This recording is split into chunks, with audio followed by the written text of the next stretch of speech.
ಆದರೆ ತಮ್ಮನಿಗೆ, ನಮ್ಮ ಕೃಷ್ಣನಿಗೆ ಅಣ್ಣನ ಮೇಲೆ ಬಹಳ ಪ್ರೇಮ, ಬಹಳ ಅಭಿಮಾನ ಇತ್ತು.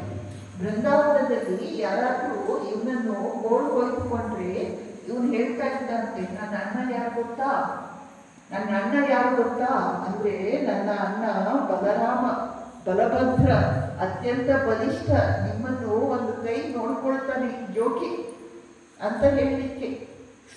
ಶ್ರೀ ಕೃಷ್ಣನ ಜೊತೆ ಜೊತೆಯಲ್ಲಿಯೇ ಹುಟ್ಟಿದವನು ಉದ್ಧವ.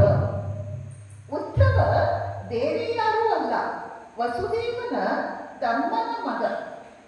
ಉದ್ಧವ ನೋಡಲಿಕ್ಕೆ ಕೃಷ್ಣನ ಹಾಗೆಯೇ ಇದ್ದ. ನಾವು ಕೃಷ್ಣನನ್ನು ಪಡೆಯಬೇಕಾದ್ರೆ ಉದ್ಧವನಂತೆ ಆಗಬೇಕು.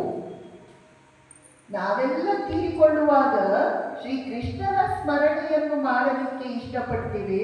ಆದರೆ ಯಾವ ಕೃಷ್ಣ ತಾನು ಪರಂಧಾಮಕ್ಕೆ ಹೋಗುವಾಗ ಉದ್ಧವನ ಹೆಸರನ್ನು ಹೇಳಿದ್ನೋ ಆ ಉದ್ಧವ ಮಹಾಭಾಗ್ಯಶಾಲಿ. ಉದ್ಧವ ಅಂತ ಹೇಳಿದ್ರೆ ಉನ್ನತವಾದದ್ದು, ಉನ್ನತವಾದದ್ದು.